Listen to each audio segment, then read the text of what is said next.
Hello, good morning mga ka-agri. Update lang tayo ulit sa ating mustasa. Ayan, pansin nyo, namumulaklak na yung dalawang puno na mustasa. Ito. Ayan. Bagong bawas lang natin ng mga daon to. Ayan, malago na naman ulit.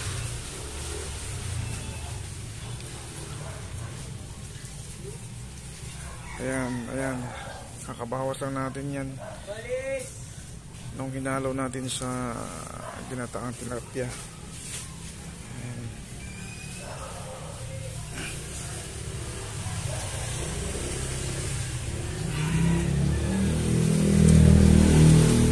Ito yung ating dito, kangkong. Tapos yung sili natin medyo hindi magandang tubo.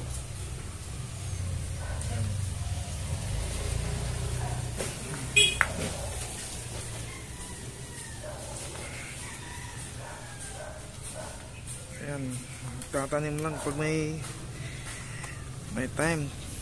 Sa kung mayroon kayong counting space, ito lang gagawin nyo, vertical planting.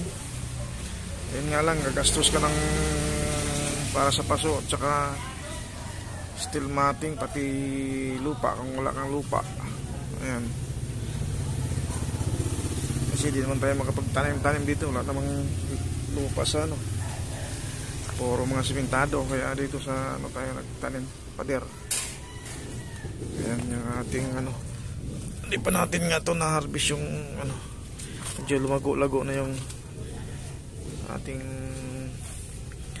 kangkong. So dito yung ating naman, papaya. Ayan sana mamunga yan.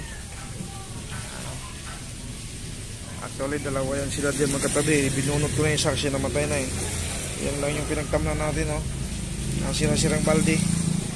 Ito naman nating oregano.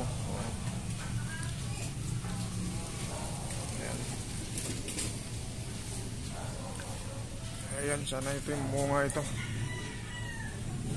So yun lang mga ka-agri. Update ko lang kayo ulit sa ating urban gardening. Maraming salamat po.